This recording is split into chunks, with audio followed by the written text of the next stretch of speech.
মই কবিতা মই আপোনালোকক সকলোকে নমস্কাৰ জনাই মই আজি অন্য এটা ভিডিঅ'লৈ স্বাগতম জনালোঁ আৰু সেইদিনা মানে কি ল'ৰা আৰু মই ফুৰিব গৈছিলোঁ আমি ফুৰি চাকি ঠিকে আহিলোঁ আমি নামিব লাগিছিলে গণেশগুৰিত কিন্তু মানে কি মোৰো বান্ধৱী আছিলে আৰু বান্ধৱী সিহঁতৰো মানে যাব অসুবিধা হ'ব কাৰণে আমি আপোনাৰ ভাড়াঘৰত নামি দিলোঁ তাৰপিছত নামি কিনে আৰু তেওঁলোকৰ ছাইডত গ'ল আৰু আমি ইফালে আপোনাৰ জুৰুড তিনিআলি ফালে অহাৰ ৰাস্তাত মানে কি ৰিক্সা ল'লোঁ সেইখিনি সময়ত ৰাতি 8:30 বাজিছিলে ৰিক্সা ল'লোঁ তাৰপিছত বাবুৰ মই ঠিকেই কথা বতৰা পাতি আমি আহি আছোঁ তাৰপিছত নাজানো ক'ৰ পৰা বা আপোনাৰ স্কুটিত দুজন ল'ৰা আহিছে আহি কিনে মই ইয়াতে ছাইডত মানে গ্ৰীণ কালাৰ সেউজীয়া বেগ এটা মানে লৈ আছিলোঁ আৰু তাৰপিছত এইখিনিতে ঠিক ওলমাই আছিলে বেগটো তাৰপিছত কি হ'লে পিছৰ ল'ৰাজনে মোৰ বেগটো থাপ মাৰি মানে নিব খুজিলে তাৰপিছত মই নিব দিয়া নাছিলোঁ মই টানি ধৰি আছিলোঁ কিন্তু মানে কি হ'ল ল'ৰাটোৱে কিবা এনেকৈ এটা মাৰিলে মই নাজানো আৰু কি কৰিলে বেগৰ মানে কি লকটো ছিঙি গৈ কিনে বেগটো লৈ গ'ল লৈ যোৱাৰ পিছত ল'ৰাই মোক সুধিলে কি হ'ল তেতিয়া মই ক'লোঁ যে বেগটো নিলে সি পিছে পিছে দৌৰিলে চোৰকেইটাৰ তাৰপিছত ৰিক্সাখন ৰখিছে নে ৰখা নাই মই নাজানো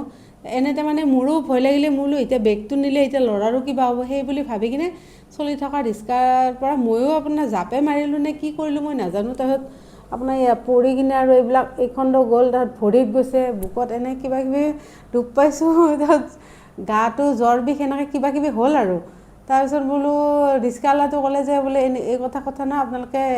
থানাত এজাহাৰ দিয়ক তাত গীতানগৰ থানাত আহিলোঁ নাজানো সেই ৰাস্তাটো আমাৰ গীতানগৰত নপৰে সেইটো পৰে চানমাৰীত তাত গীতানগৰত আহিলোঁ আহোঁতে তাতে আৰু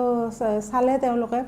বাবুকো লৈ গ'ল তাৰপিছত লৈ যাই কিনে তাৰ জাগাখিনি চাই কিনে ক'লে যে তেওঁলোকৰ নপৰে জাগাখিনি গতিকে তেওঁলোকে কেছটো নলয় তেওঁলোকে আমাক চানমাৰীত মানে যাব দিলে তাহাঁত তেওঁলোকে পিছে আমাক থৈ আহিলে যিহেতু মোৰ বেগটো লৈ গ'ল গোটেই পইচা পাতি চব আছিলে তাতে পইচা আপোনাৰ 3-4 হাজাৰ টকা আছিলে আৰু মোবাইল আছিলে দুটা আছিলে আৰু এটা মোবাইল 12 নে 13 হাজাৰ আৰু এটা 15 হাজাৰ নে 16 হাজাৰ সেনেকুৱা আৰু তাত সেনেকৈ চানমাৰী থানাত গ'লোঁ তাত ৰাতিটো এতিয়া কেছটো তেওঁলোকে ল'ব খুজিছিলে কিন্তু মানে কি হ'ল আমাৰ মোবাইলত যিটো IMEI নাম্বাৰ থাকে সেই নাম্বাৰটো আমাৰ লগত নাছিলে আৰু মোৰ আধাৰ কাৰ্ডো নাছিলে এনেকৈ এইবিলাক কৰোঁতে আৰু ৰাতি 11টাই মানে 10:30 বাজিলে সেইখিনি সময়ত আকৌ আপোনাৰ এই জেৰক্স কৰা দোকান চোকানবিলাকো বন্ধ হ'ল গতিকে কি কৰোঁ আৰু আমি দুটাই আৰু পিছদিনা গৈ কিনে এনেকৈ কেছটো দি থৈ আহিলোঁ সেয়াই আৰু আপোনালোকে মানে কেতিয়াবালৈকে সেইকাৰণে মোবাইলৰ IMEI নাম্বাৰ আৰু আপোনাৰ আধাৰ কাৰ্ড এইখিনি ৰাখিব আৰু মোৰ মোবাইলটোত বিশেষকৈ মোৰ মাৰ তাৰমানে মালৰ কথা বতৰা পতা মা ঢুকোৱা প্ৰায় আজি 6-7 মাহ হ'ল গতিকে মাৰ লগত কথা বতৰা পতা এইখিনি মোৰ আছিলে আৰু এইখিনিয়ে মোৰ মানে বেছি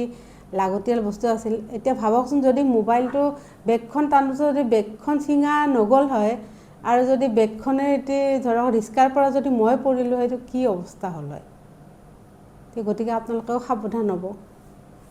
নমস্কাৰ